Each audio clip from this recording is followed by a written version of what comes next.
Fala galera abençoada, Pastor Rony por aqui. Eu estou muito feliz de mais uma vez te encontrar nessa mesa. Eu tenho certeza que algo que vai sair daqui é algo que você precisa ouvir. Então fique ligadinho naquilo que o Senhor tem para te falar, né, Dá? É isso mesmo, pode ser a geração eleita. Vamos ter nem fé?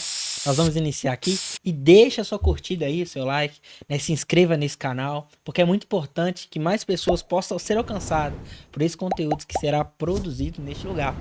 Deixe seu comentário, porque quando você comenta, o YouTube entende que esse conteúdo ele é relevante. Então ele entrega para mais pessoas. Então deixe seu comentário, se inscreva e compartilha com todos os seus amigos. É isso aí e solta a vinheta.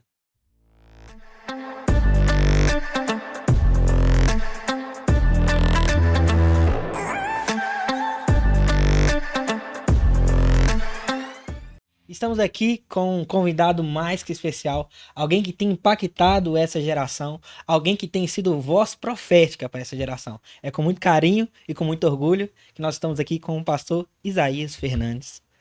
Fala pessoal, tudo bem? Boa tarde, bom dia, boa noite, sei lá que hora que você vai ver esse programa. É um prazer estar aqui com vocês, é um prazer estar aqui nesse podcast tão abençoado. É uma honra incomensurável, uma responsabilidade também, e tamo junto, vamos pra cima. É isso aí, a honra é toda nossa. É o que eu disse nos bastidores, é uma grande referência pra gente e para muitos outros jovens que também nos estão nos acompanhando. Então, muita gente te vê lá nos vídeos, na igreja, mas poucas pessoas, acredito eu, que conhecem como iniciou o seu ministério, como você conheceu Jesus. Eu gostaria que você contasse um pouco para nós como é que foi esse encontro com o Senhor. Cara, é engraçado porque assim, eu não tive uma história viver fora de igreja, né? Eu nasci na igreja, basicamente. Cara, ó, minha data de nascimento é 24 de dezembro, ou seja, eu nasci um dia antes de Jesus, né? Eu nasci, deixei ali a uva passa para Jesus, a rabanada, brincadeira, a gente sabe que Jesus não nasceu no dia 25 de dezembro, mas a data que temos hoje dentro do calendário litúrgico cristão, nasci no dia 24, ano de 90, tô com 32 anos, mas minha mãe já era evangélica, meu pai ainda não. E desde novinho, minha mãe sempre me obrigou a ir para a igreja com ela. Então, desde criança, eu já cresci no ambiente cristão. Nasci numa igreja pentecostal, na periferia de Santa Luzia, ali, num bairro chamado Palmital, não sei se vocês conhecem. Conheço. Lá no Caldeirão do Inferno. Na tampa do Caldeirão, eu ia lá na igrejinha que tinha lá e congregava com a minha mãe. Aproximadamente na minha adolescência foi quando eu me lembro que eu aceitei Jesus mesmo. Eu comecei a entender a necessidade de ter um relacionamento com ele, de viver a fé em Cristo. Não entendia muita coisa, mas ali foi na adolescência por volta de 11 para 12 anos de idade. Foi uma idade que muita coisa mudou na minha vida. Entrei no ensino médio, aí é o momento que a gente não sabe se quer estar muito na igreja, se não quer estar. Eu nunca cheguei a desviar, um momento assim que eu me afastei completamente do Senhor, mas por muito tempo eu acho que eu fui um cristão nominal, sabe? Eu frequentava a igreja, mas o coração não estava tão em Cristo assim. E quando eu formei no ensino médio, aproximadamente com uns 20 anos de idade, eu entrei na faculdade, e ali eu acho que eu tive a minha primeira crise de fé, aquele momento que meu coração deu uma afastada de Deus, e eu comecei a duvidar de algumas coisas, até pelo conteúdo que eu recebi, a maneira como os professores se portavam em relação à fé cristã, e ali foi quando eu dei uma balançada. E foi quando eu fui para Lagoinha. Estava num período bem problemático da minha fé, e na minha igreja local, na época, eu não encontrei tanto substrato para fortalecer na fé. Eu questionava muita coisa, sempre fui muito questionador, né? Com jovem já é questionador. Você tinha quantos anos mais ou menos? Mais ou menos uns 20 anos de idade, assim. Jovem já é muito questionador, e eu acho que eu era mais que o normal. E tava ali, era o momento que eu queria consolidar minha fé, eu perguntava um monte de coisa, por que tinha batizado daquele jeito, por que tinha que ter Santa Ceia, aonde estava a base bíblica para tudo. Eu queria estudar a palavra, mergulhar na palavra, e às vezes encontrava dificuldade, uma igreja simples, né, da região periférica, assim, de Belo Horizonte, às vezes não conseguia responder todas as perguntas que eu, como universitário, estava fazendo, estava sendo atacado na faculdade, eu precisava de um apoio. E aí foi quando eu migrei ali para a Igreja Batista da Lagoinha, onde estou ali até hoje, lá que eu cumpri boa parte dos meus 20 anos para cima, e estou lá até hoje, lá na igreja. Foi mais ou menos assim um resumo da minha caminhada de fé. E pastor, a gente sabe que quando nós estamos nessa caminhada, nós também fomos criados na igreja. Só que tem uma parte na nossa vida que a gente encontra Jesus. Assim como a Bíblia fala, né, que Pedro andou 3 anos e meio com Jesus e não era convertido. Sim. Só que teve um momento que ele teve um choque de realidade. né? Que o Senhor encontrou e ele percebeu que ele precisava. Tem uma experiência assim que você se lembra, que você falou assim, que você viu Jesus realmente, você falou assim, cara, eu preciso seguir isso. Foi real, assim, bem. Eu brinco que eu tive duas experiências de fé na minha vida, assim, de fé em entender em Cristo. A primeira foi essa da adolescência, de 12 para 13 anos, que eu entendi que eu precisava de Jesus, mas era aquele famoso novo convertido. Você sabe o que você precisa, mas você não sabe como. E você vai caminhando, vai descobrindo.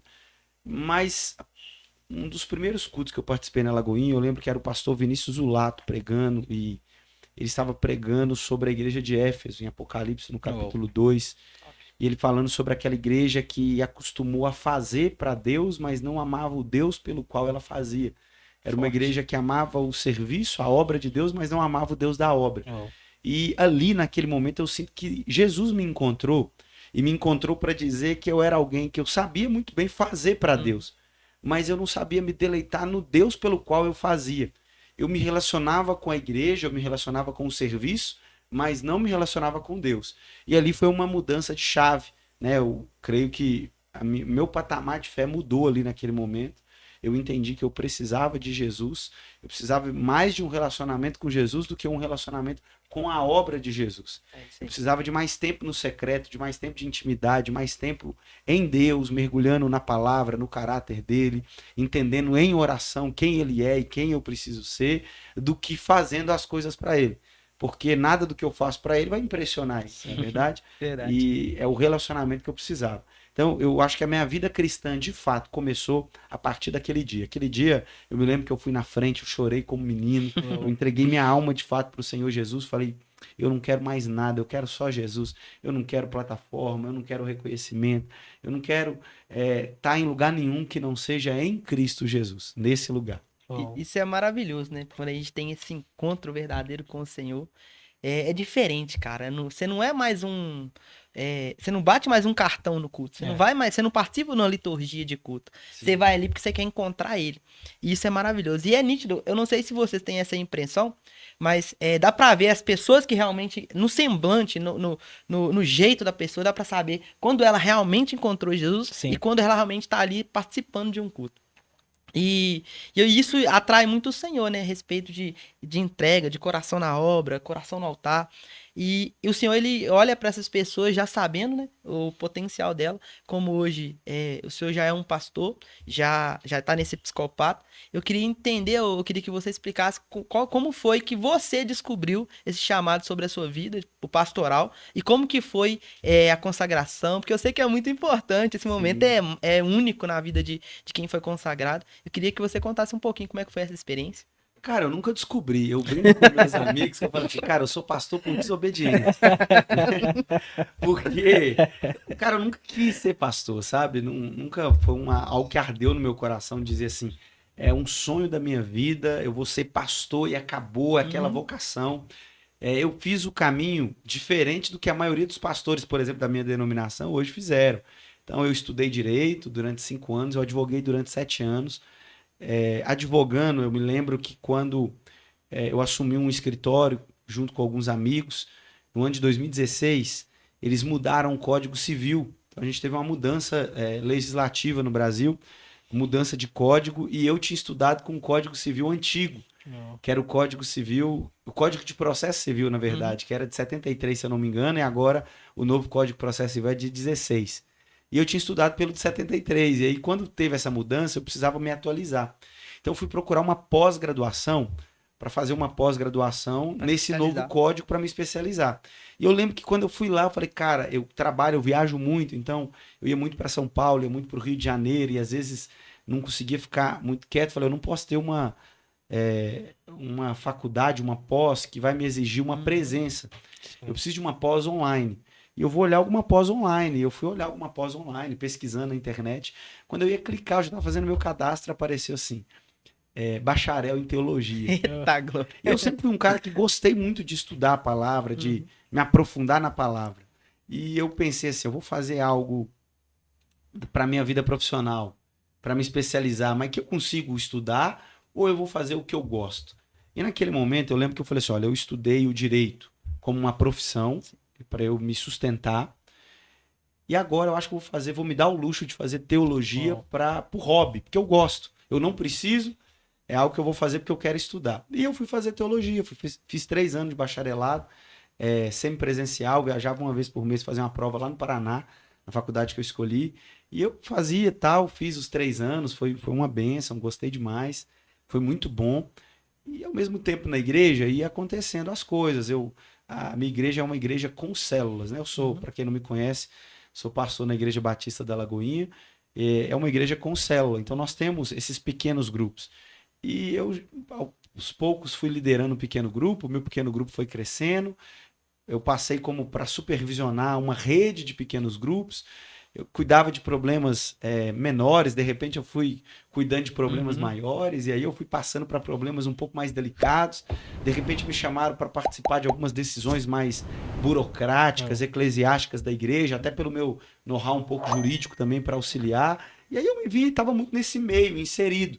E aí você vai passando no corredor da igreja, você está tendo reunião de líderes, ô pastor. E eu falei, não sou pastor, não sou pastor.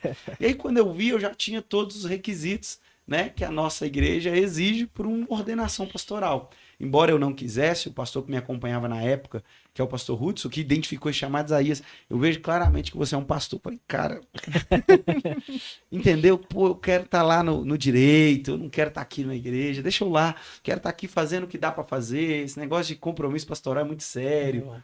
E acho que foi mais um reconhecimento da igreja e, de fato, uma vocação divina, assim. Senão eu mesmo, eu não queria. Mas eu percebo, durante o decorrer da minha história, Deus me conduzindo a esse lugar pastoral, Deus me conduzindo a essa vocação. Eu tenho algumas aptidões muito naturais. Eu sempre fui muito conselheiro. Então, dos meus amigos, eu sempre fui aquele que era mais a voz da razão. Eu sempre gostava de dar muitos conselhos. Eu sempre tive um interesse muito grande por estudar a palavra. Eu sempre amei pessoas, sempre gostei de gente. Então, sempre gostei de falar da Bíblia. São coisas que você percebe naturalmente que se encaixa com a vocação pastoral. Sim. Por algum tempo eu relutei, falei, não, um advogado também gosta disso, um psicólogo também gosta, um jornalista também gosta disso, alguém que trabalha com relações públicas também gosta disso. Então, durante algum tempo eu relutei, mas de repente você lê ali 1 Timóteo, você vai lá no capítulo 2 e você vai lendo, e aí de repente você fala, não, eu me encaixo nesse perfil, tá tudo certo e vamos para cima. Então não teve... foi Deus que me chamou, ou ele que me arrastou, não teve como muito eu fugir disso, não. E como é que foi a consagração? O senhor lembra? Não sei como é lá na igreja, a ordenação? Sim. Então, lá como que funciona, né? Um pastor, ele indica alguém para ser sabatinado pela igreja. A gente senta num conselho pastoral de 3 pastores. Um pastor, ele faz a sabatina teológica, o outro pastor faz a sabatina de caráter e moral e o outro faz a sabatina a nível institucional. Então, se teologicamente eu já estava aprovado, né, um dos requisitos é que você tenha um curso ou um seminário reconhecido pela igreja ou um bacharel em teologia reconhecido pela igreja, mas você é interrogado, sabatinado a respeito de questões bíblicas, né, como questões lógicas, assim, que um pastor precisa saber, como regra de cristologia, batismo, hermenêutica básica, né, escatologia, algumas doutrinas assim, e que tem a ver também com a nossa denominação, no caso, né, como igreja, por exemplo, a nossa igreja é uma igreja continuista. Nós não vamos ordenar um pastor cessacionista, né, em que não acredita nos dons. Então, tratar nesse sentido. A segunda sabatina com outro pastor, ela é a nível de caráter. Então, avaliar o meu casamento, como que eu tratava minha esposa, se a minha esposa concordava com aquilo, avaliar a minha vida financeira, se eu devia a alguém, se eu estava com o nome com alguma restrição, se eu tinha alguma pendência jurídica, se eu estava com algum tipo de empresa irregular.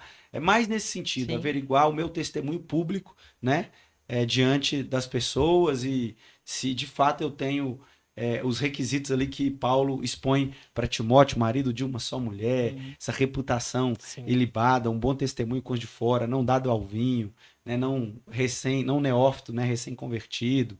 E também depois uma sabatina denominacional, percebendo se eu atendo às questões institucionais, né, por exemplo, eu já estar liderando algum grupo de pessoas, algum ministério, um pequeno grupo mesmo, uma rede de GC, se eu estou sendo acompanhado por um pastor, se eu estou perto de alguém, se eu tenho dificuldade com algum líder na igreja, se eu sou submisso ao meu pastor sênior, se eu tinha algum problema com algum pastor na igreja, se eu tinha algum pecado em relação à denominação que eu deveria confessar, algo que porventura não soubesse. Depois dessa aprovação, eu ficava 1 ano no estágio probatório, passando nesse 1 ano, eles me ordenavam publicamente na igreja. Então, minha ordenação pastoral ela foi em, se eu não me engano, 11 de dezembro de 2017. Um mês antes do seu aniversário. 1 mês antes do meu aniversário. Foi Não, um foi no presentão. mesmo aniversário, na verdade. Né? 11 de dezembro de Ah, 2017 eu fui ordenado. Foi o ano que eu casei. Eu casei em 10 de junho de 2017, fui ordenado 11 de dezembro de 2017. E é uma responsabilidade muito grande, né? Isso. Porque Eu não queria, né? Como eu disse pra vocês. E de vez em quando eu vejo lá, né? Eu tenho a gravação do dia da minha ordenação. Eu só chorava, irmão. Eu só chorava. De outra razão, foi, cara, o que eu tô fazendo da minha vida, irmão? você não tá achando que tá chorando Por de que eu felicidade? aceitei isso aqui, cara? Por que eu aceitei isso aqui? Agora eu não vou poder errar nunca mais. Agora minha vida vai ter que andar no prumo. Misericórdia. Mas, assim, foi cada vez mais que os dias se passam, eu percebo que foi a decisão certa e que Deus me chamou para isso mesmo. Eu não sei fazer outra coisa senão cuidar das ovelhas de Cristo e pregar o evangelho de Cristo. E aí você foi consagrado a pastor. Isso. Aí você ficou interino ou não? Você ficou por Não. conta da Quando igreja? eu fui ordenado a pastor, basicamente não mudou muita coisa na minha vida, não. Sim. Porque eu já tinha um reconhecimento da igreja, né? Então a igreja já me reconhecia como pastor e eu já fazia algumas atividades. Então eu mantive com essas atividades. Aos poucos eu fui ganhando novas responsabilidades. Então eu assumi o pastoreio auxiliar em um culto que tinha na igreja. Era um culto chamado Nada Mais Importa, um culto de domingo para jovens adultos. E eu fiquei auxiliando o pastor nesse culto durante 3 anos, mais ou menos. 2017, 18, 2 anos, 2017 para 18, 18 para 19, como pastor. Eu já ficava no culto ali como líder mesmo, mas como pastor fiquei 2 anos. E em 2019, acabaram-se os cultos paralelos de juventude, a gente teve um culto só ao domingo, que era o culto que acontecia no Hub, pastor Ryan. Ele era pastor da Lagoinha Centro, assumiu lá a juventude, durante algum tempo, e aí eu passei a ser pastor auxiliar dele. Aí eu não era pastor auxiliar direto, né? Eu tinha outros pastores auxiliares, eu estava lá no meio e aí fiquei com ele lá durante o ano de 2019 inteiro, início de 2020. Abril de 2020 veio a pandemia, ele entendeu de Deus um direcionamento para seguir ministerialmente focando numa escola de missão que o Senhor confiou a ele e orando, eu era lá a terceira, quarta opção, sei lá, para assumir o pastoreio, teve algumas mudanças na igreja, o Flavinho chegou nesse tempo ali na matriz para ficar mais perto do pastor Márcio.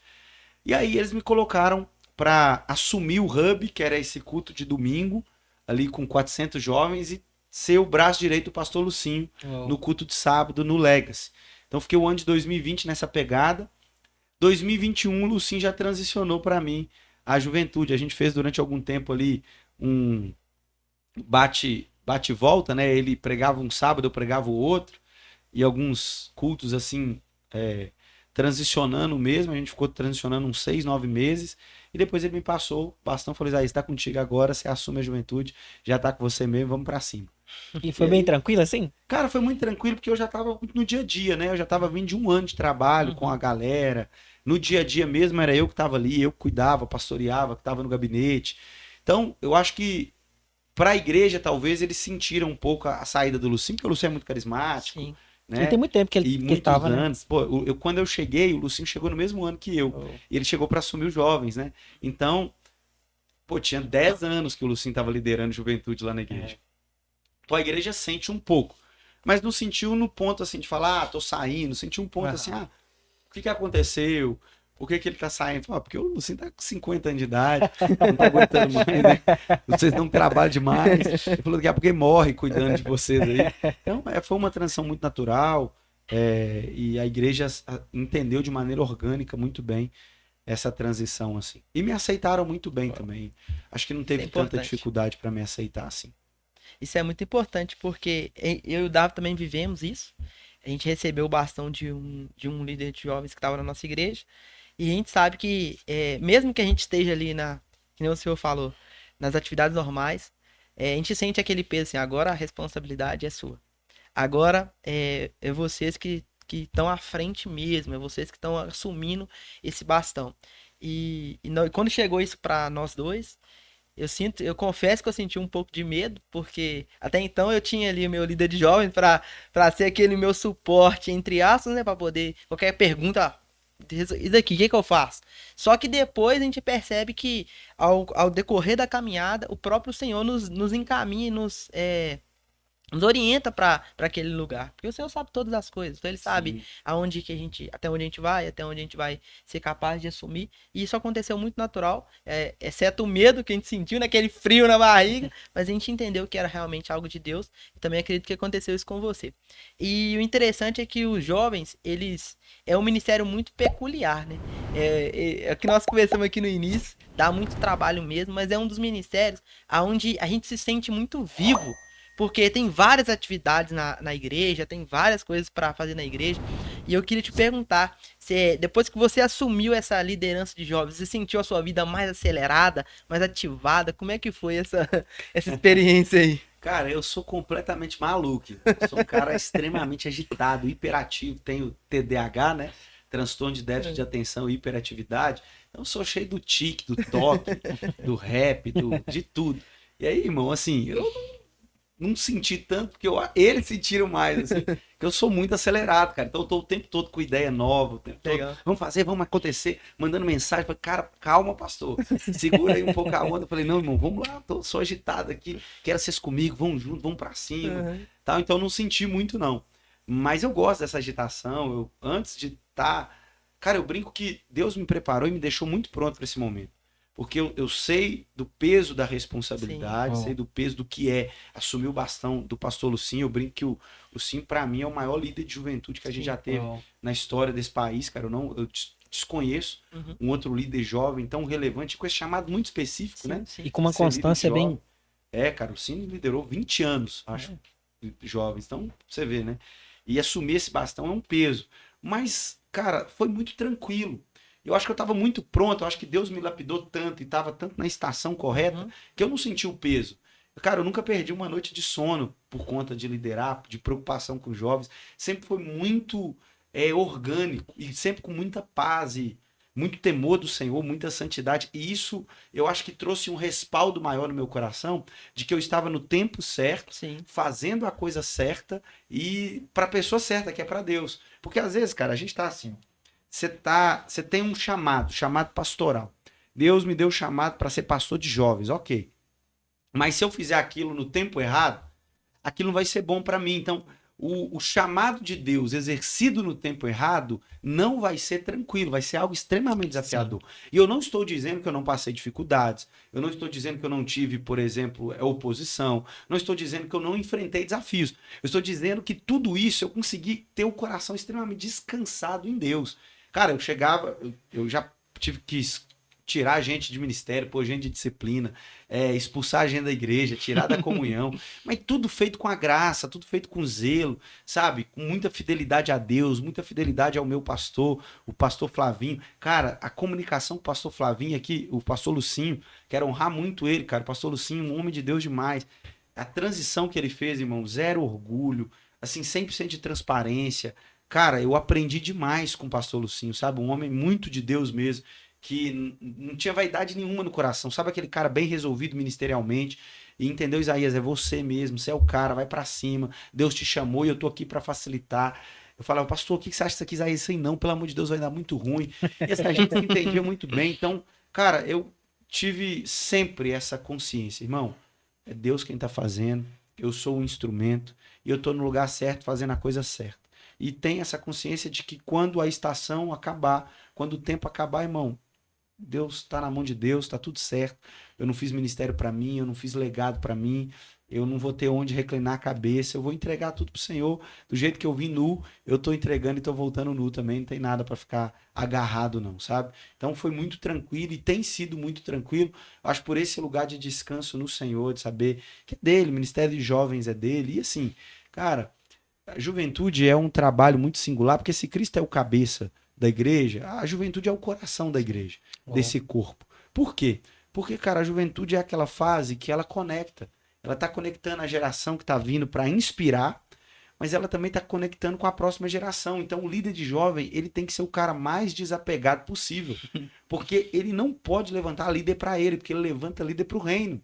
Porque ele tá numa posição de bombear sangue pro corpo, que é o coração. Se você não tiver jovens no louvor da igreja, se você não tiver jovens pastoreando a igreja também, se você não tiver jovens na diaconia, jovens no kids da igreja, a igreja vai paralisar, porque naturalmente os adultos têm outras prioridades, eles vão cansar, eles vão desacelerando e tá tudo certo. Esse é o natural das coisas mesmo. Hoje, eu sou um homem casado, eu tenho uma filha de 4 meses, irmão. Eu não saio. Acabou com o de jovem, eu tô indo direto pra casa, eu tô cansado, eu tô com sono. Entendeu? Os meninos estão saindo. Pra eles, cara, tem conferência na igreja que fica lá de 10 da manhã até meia-noite. E os meninos dormem na igreja deixar. Irmão, eu fico na conferência de 10 da manhã até meia-noite, eu me sinto como Lázaro. Eu entro pra cova, eu fico 4 dias e eu preciso que meu pastor vá lá e fale assim: Lázaro, sai daí, meu filho, vem aqui, vem pra fora. Tô morto. Porque o tempo tá passando, eu tô ficando velho, já tô com 32 anos. Vocês repararem aqui, ó, já tem, eu escondi muito bem, mas tem, eu tô escondendo uns fios brancos aqui, já tô ficando um pouco careca. Irmão, eu tinha um tupetão bonitão assim, parecia uma calopsita. Um tupete bonito que tinha. Hoje eu faço aqui, irmão, eu falo assim, cara, eu tô com o aeroporto aqui, umas entradas, aí eu já pega aqui, ó, já escondo aqui, já deixa bonitinho. Já joga pra frente. Já joga pra frente, já faz, pronto, o penteado você tá tudo bem, não tem problema nenhum.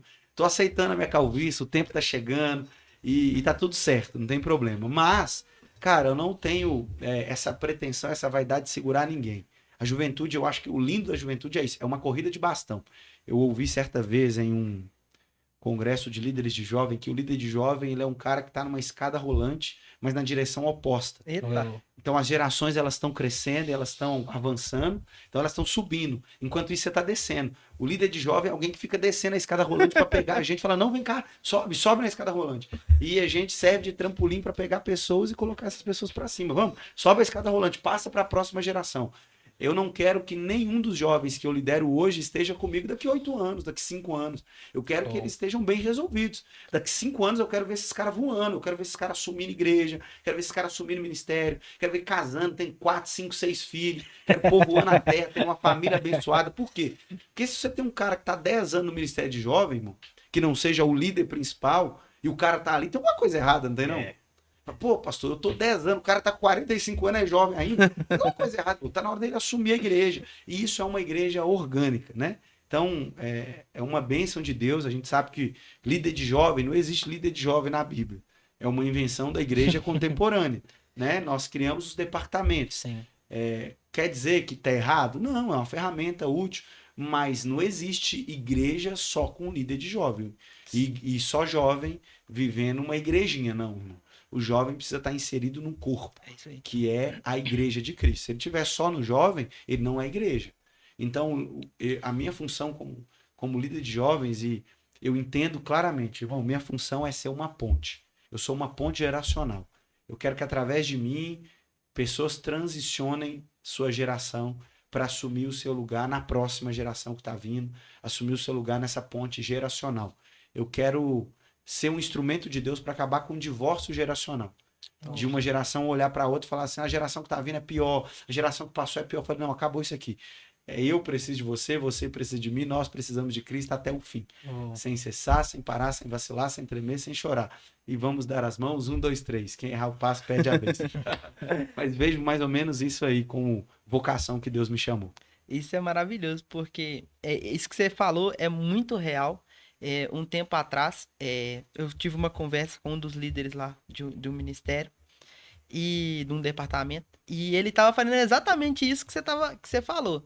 Ele estava pegando o ministério dele e fazendo do ministério dele uma igreja para ele. Então, eles não estavam participando de mais nada na igreja. E eu chamei ele, porque eu também já vivi isso, eu chamei ele e falei, cara, olha para você ver. Os seus meninos estão participando só do seu ministério. Eles precisam estar envolvidos no corpo, cara. Porque senão, vocês não são... Eu falei com eles assim, ó. Vocês não são uma igreja.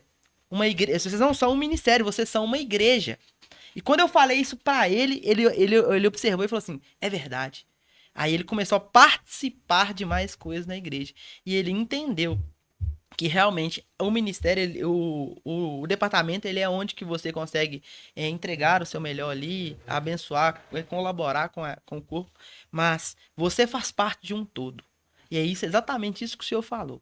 E ele começou a liberar os meninos para poder fazer outras coisas. E os meninos começaram a crescer mesmo e desenvolver até mesmo o ministério onde que eles estavam.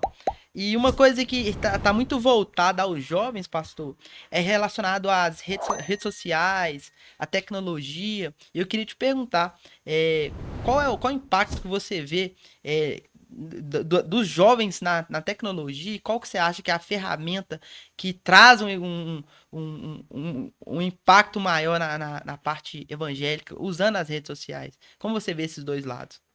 Então, eu acredito assim, o evangelho ele precisa estar em todos os lugares. Não só na igreja, né? Porque nós fomos chamados para fora deste mundo. Isso. A gente não está preso na igreja. Sim. E o jovem, como alguém preso no seu tempo, na sua geração, e o jovem de hoje é preso, por exemplo, nas redes sociais, né? Sim. Mas já está acontecendo um fenômeno que as gerações que estão vindo aí agora, né? É uma geração antes da pandemia, inclusive, ela já não é tão apegada às redes sociais. As redes sociais para ela já tá um pouco de chatura, assim. Ah, eu não quero isso. Então, eles já vão se apegar a outra coisa. Vão existir outros meios virtuais que eles vão estar inseridos. Então, cada geração de juventude tem a sua peculiaridade, a sua maneira. Então, na década de 80, a gente teve os movimentos estudantis muito fortes, com as bandas de rock, né? Então todo mundo queria ter uma banda de rock na sua garagem. A gente teve no Brasil movimentos de rock como Cazuza, nós tivemos movimentos de rock and roll como Legião Urbana, Barão Vermelho, que foram bandas que marcaram o tempo. Nesse mesmo tempo, a gente tem algo parecido surgindo nas igrejas, como Fruto Sagrado, como Oficina G3, Sim. que é uma resposta a uma peculiaridade daquela geração. Uhum. A gente pega a geração da década de 90, era a geração dos grandes shows, estádios lotados. A gente pega os movimentos, né? Louvozão, Aviva, o Sermão da Montanha. Sim. Eram grandes movimentos de ajuntamento que os jovens gostavam demais. Essa nova geração, dos anos 2000 para frente, já não gostam tanto desses movimentos, mas eles são extremamente engajados nas redes sociais. Eles gostam do culto online. Então eles têm acesso a tudo. Então o cara assiste e é muito eclético, né? Eles têm uma originalidade que não pode se prender a nada. E é por isso que as igrejas mais denominacionais vivem talvez uma crise por conta dessa realidade. Ao mesmo tempo que o cara está ouvindo um pregador reformado, ele ouve um pregador pentecostal. Ao mesmo tempo que está ouvindo um pentecostal, ele ouve um neopentecostal. Depois ele ouve um pregador mais adepto à teologia da prosperidade, à teologia do coach, vira aquela salada mista. E ele é de todo mundo e ao mesmo tempo não é de ninguém. E é uma característica dessa geração. Mas a gente não pode furtar de pregar o evangelho dentro de todas as realidades. O que o cristão ele tem que fazer? O cristão ele não é o escravo do seu tempo, da sua cultura, mas ele faz a análise do seu tempo, da sua cultura, e com base na análise do seu tempo, da sua cultura, ele propaga o evangelho de todas as formas possíveis. É o que Paulo fez quando ele entra em Atenas, por exemplo. Ao entrar em Atenas, ele chega naquela cidade, uma cidade extremamente pagã, ali existiam muitos deuses, ele fica indignado, mas ele não permite que a sua indignação bloqueie o instrumento de evangelização. Ele acha um altar onde não tem um Deus. Não tem uma escultura. O que tem é uma escrita dizendo altar ao Deus desconhecido. Nós não conhecemos esse Deus. Então ele gera aquela indignação como combustível de pregação. Ele chega e fala, olha, vocês não conhecem esse Deus, eu quero mostrar para vocês. O Deus que vocês desconhecem é o Deus que criou o céu, é o Deus que criou a terra, é o Deus que fez todas as coisas e é o Deus que eu quero apresentar para vocês. Então ele utiliza de um instrumento histórico, circunstancial, daquela geração, onde estavam os epicureus, onde estavam os filósofos do tempo debatendo e dialogando a respeito daquilo. Ele pega esse instrumento, que é essa ferramenta de debate, uma praça pública, e ele vai lá pregar o evangelho. Hoje nós não temos mais essas ágoras, nós não temos mais esses liceus, onde eles ficam debatendo teologia, filosofia publicamente. Nós meio que emburrecemos um pouco nesse sentido. Nós temos, talvez, praça pública, onde fica um monte de gente fazendo um monte de coisa. Então, eu lembro quando eu estava na faculdade, eu saía da faculdade e tinha um movimento cultural que tem até hoje, é muito forte, em Belo Horizonte, nas grandes capitais, que é o duelo de MCs, Sim. as batalhas de rua. E eu ia pra lá e sempre que terminava o duelo de MCs eu chamava um ou outro e eu ficava evangelizando e de repente fazia uma rodinha de gente querendo ouvir o que eu tava pregando. Então assim, era muito natural. E a gente precisa aproveitar os instrumentos que temos de evangelização na nossa cultura para levar o evangelho, sem comprometer a mensagem, sem tirar o caráter uníssono do evangelho. A gente não vai tirar nada, nem acrescentar nada, e o foco é a pregação, mas ao mesmo tempo a gente vai aproveitar disso tudo. Então coloca lá sua rede social a serviço do reino, seu Facebook, seu Instagram, seu Trend, seu Twitter, tem uma outra que os adolescentes usam muito que eu esqueci o nome. TikTok. Não, é TikTok também, mas saiu até no Fantástico que o pessoal estava usando para cometer alguns crimes, mas enfim, né? A gente tem muitos instrumentos de evangelização e o jovem não pode se furtar de utilizar desses instrumentos para propagar o evangelho. Hoje a gente tem a tendência de que a gente recebe muito nas redes sociais perguntas e aí, como é que vocês fazem para lidar com os jovens inconstantes? Porque a gente sabe que o jovem ele é muito inconstante, né? Na mesma hora que ele tá lá em cima, Sim. no outro dia ele já tá lá embaixo. Eu queria saber quais as estratégias que você usou e que deu certo para vencer essa inconstância dos jovens. Quais são as estratégias? Então vamos lá, peguei aqui, porque eu tinha feito umas anotações sobre isso hoje, sobre Eita inconstância. glória. E, cara, a gente acha que existe uma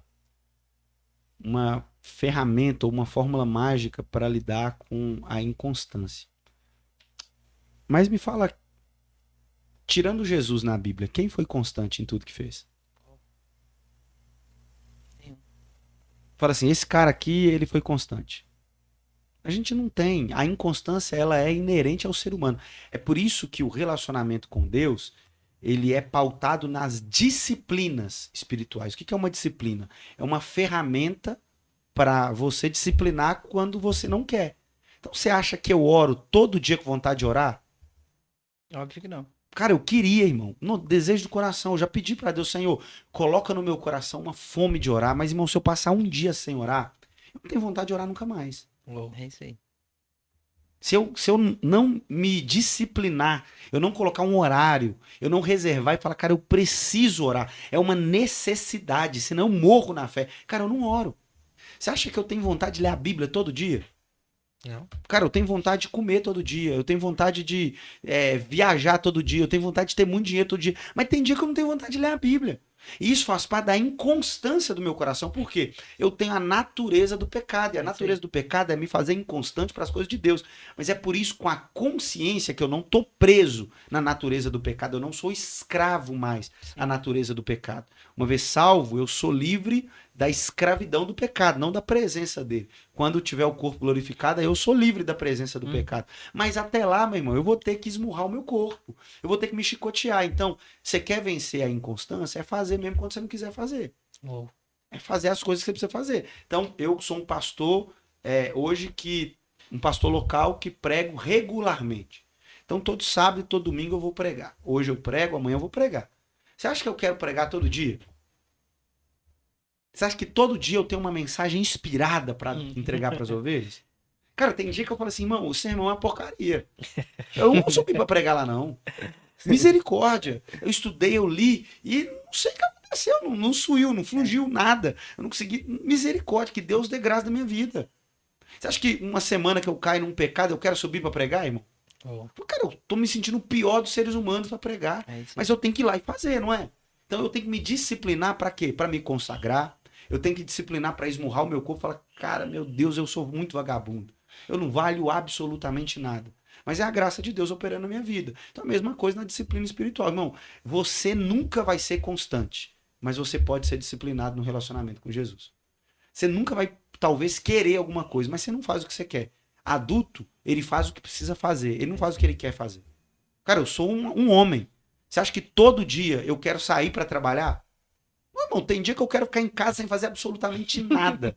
Quero ficar deitado no meu sofá e falar, irmão, hoje tudo que eu queria era pegar uma Coca-Cola, não pode falar marca, né? Pode com vontade. Pegar a Coca-Cola, pegar um X-Bactéria, um podrão, sabe? Com aquele maionese, ketchup, com todo aquele negócio que vai me dar uma intoxicação alimentar, que eu vou ficar 6 meses no trono, que é o trono que eu mereço, é o meu trono, entendeu? É isso que é a minha vontade. Mas eu tenho que acordar, irmão, cedo, e eu tenho que ir trabalhar. Porque se eu não trabalhar, não tem comida na mesa. Porque se eu não trabalhar, não tem conta pra pagar. Ou você acha que eu acordo segunda-feira assim, uau, tô motivado, irmão? Isso é papo de coach, a vida real, irmão. Você não tem vontade de trabalhar todo dia, não. Tem segunda-feira que eu levanto na força da graça do Senhor. Porque o coração tá cheio de ódio. Que eu entro no móvel, irmão, lotado. Eu falo, cara, eu não queria estar aqui. Eu não queria estar fazendo isso aqui que eu tô fazendo. Eu tô fazendo, porque eu preciso fazer. É disciplina. Agora, a gente tem disciplina para um monte de coisa. E para Deus a gente vai ter disciplina. Então, o problema da nossa vida espiritual é que a gente não tem, irmão, é prioridade. Nós não colocamos as coisas de Deus como prioridade da nossa vida. E agora, se Jesus ele não é prioridade na nossa vida, ele não é secundário. Ele não é o quarto, ele não é o quinto, irmão. Ele precisa ser prioridade. E aí é o que nós entendemos. Existem muitas pessoas que se relacionam com a obra de Deus. São cristãos nominais. Eles têm carteirinha de membro, são batizados, participam da Santa Ceia, talvez são até dizimistas, mas não são salvos porque não têm relacionamento com Jesus. As igrejas estão lotadas de ateus. Porque quando a gente fala de inconstância, às vezes a inconstância nem tá ligado sobre a vontade de fazer, né? Como o senhor disse. Exatamente. Né? Às vezes mesmo eu não querendo, né, fazer, eu faço. Exatamente. E assim eu me torno constante. Exatamente. Né? Porque esse foi um dos conselhos de Paulo para a igreja de Coríntios, né? Sejam fortes e constantes. Sejam, né? Mesmo que às vezes nós não queremos fazer aquilo que foi imposto, mas nós precisamos saber, porque a gente sabe que o nosso trabalho não vai ser em vão. Cara, e a gente cria coisas na cabeça. É porque assim, nós temos mania de comparar. Comparamos a nossa vida espiritual com a vida do outro. Mas não estamos dispostos a fazer o que o outro está fazendo. Então, por exemplo, cara, eu era, até os 20 anos, eu era analfabeto bíblico. Analfabeto bíblico, irmão. Não sabia nada. Nossa, como que eu preguei heresia na minha vida? Sabia nada. Aos 20 anos, eu um dia entendi que eu precisava. Falei, cara, eu não sei nada da Bíblia. Eu preciso estudar. Preciso estudar muito. Não, eu preciso estudar demais. E em 2015, eu comecei todo dia. Eu pegava um versículo da Bíblia, e eu peguei algum comentário bíblico, eu pegava um versículo, comecei de Gênesis 1. E desde 2015 eu estudo versículo por versículo da Bíblia. Eu separo 1 hora do meu dia. Não tenho meta, não tenho quantidade, tem nada. Ao passar do tempo eu fui me especializando. Então, hoje quando eu vou começar um novo livro, eu compro 3 comentários bíblicos de linhas diferentes, para eu poder entender e ver qual linha eu vou adotar, ou o que eu concordo ou discordo. Então, irmão, se eu tiver que ler uma palavra, eu vou ler uma palavra, vou estudar aquela palavra. Se eu tiver que ler um capítulo, vai ser um capítulo. Mas é aquela hora que eu me debruço na palavra. E eu vou escrevendo devocionais. Então, vou digitando, vou colocando o que eu extraí daquela lição, o que aquele versículo falou comigo, o que eu posso. E eu compartilho desde sempre nas minhas redes sociais isso. Então, se você for lá, me seguir nas redes sociais, vai lá no meu Instagram, de manhã eu sempre posto devocional. E aí o pessoal fala assim, não, pastor, mas, cara, como é que você faz? Que coisa legal, tal. Eu falei, irmão, eu faço desde 2015. Eu estou hoje em 1 Timóteo. Até hoje eu não consegui acabar a Bíblia. Eu já li a Bíblia toda várias vezes, mas eu estou estudando versículo. Quando chegar em Apocalipse, sabe o que eu vou fazer? Voltar lá em Gênesis de novo, irmão. E agora, você acha que nesses anos, 2015, 16, 17, 18, 19, 20, 21, 22, 23, 8 anos, você acha que eu faço todo dia o melhor? Que eu estudo todo dia bem? Não, mas tem dia que é uma porcaria. Tem dia que eu falo assim, cara, nossa Deus, deu nada aqui, saiu nada. Tem dia que eu não consigo concentrar, tem dia que eu tô mal, tem dia que eu tô doente, tem dia que eu não tô afim.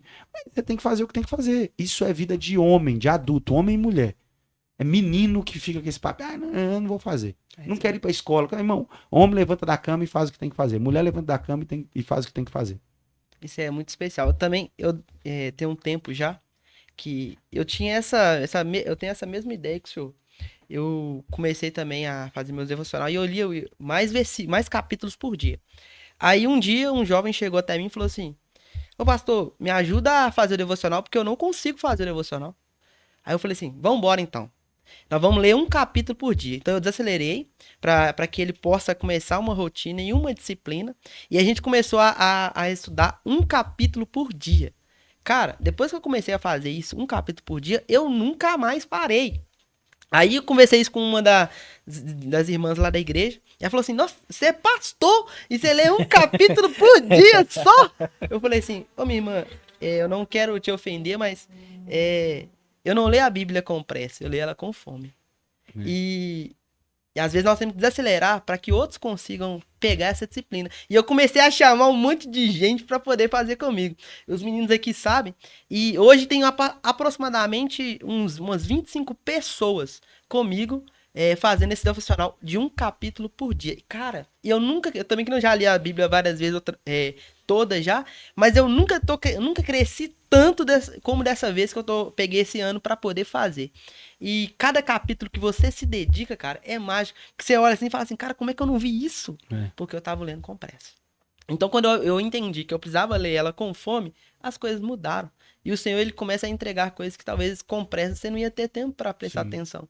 E é exatamente isso que aconteceu comigo. Então a gente conversa, a gente manda, o Lucas também manda pra mim, né, Lucas? Manda pra mim e tal. Olha isso aqui, que legal, cara, eu não tinha visto. E falei, nó, foi top mesmo. E a gente começa a se interagir naquele mesmo assunto.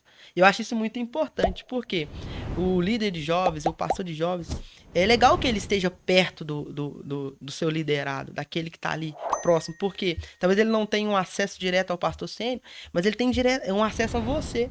Isso é muito importante e você acaba se sentindo também de forma útil no corpo de Cristo. E eu queria te perguntar exatamente isso.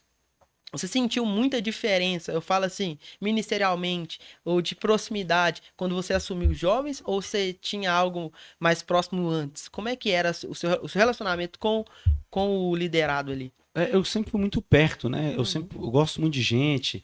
Eu até achei, em alguns momentos, confundindo a vocação. Falei, cara, eu vou ser político, né? Tô sempre muito perto de gente, sempre muito envolvido com pessoas, tal. Mas era a vocação pastoral, né? Não tem jeito. Então foi muito tranquilo isso, assim, sabe? Não foi um baque, não. Um problema a ser resolvido, não. E aí, como eu falei com vocês, assim, a igreja já me reconhecia como pastor antes de eu ser ordenado. Então todo mundo já me chamava de pastor. Tinha gente que achava que eu era pastor. Quando eu fui ordenado, teve surpresa. Ué, mas você não era pastor, não? Eu falei, não era. Não te falava, não sou pastor, não. Eu achei que você era e tal, que era só falsa humildade mesmo. Eu falei, não era. De fato, eu não era. E às vezes a gente até cansa, né? Eu também eu passo por isso. Sobre as pessoas, opa, eu já falei 1000 vezes. Aí tipo assim, pastor, tá bom, e aí, que tá vambora.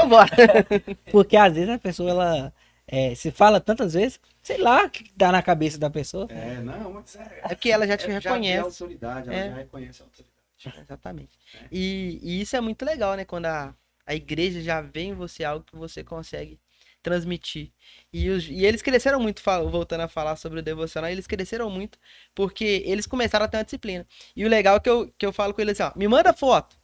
Aí eles falam, mas tem que te mandar a foto. Manda. Não é pra mim essa foto, é pra você. É pra você criar uma disciplina.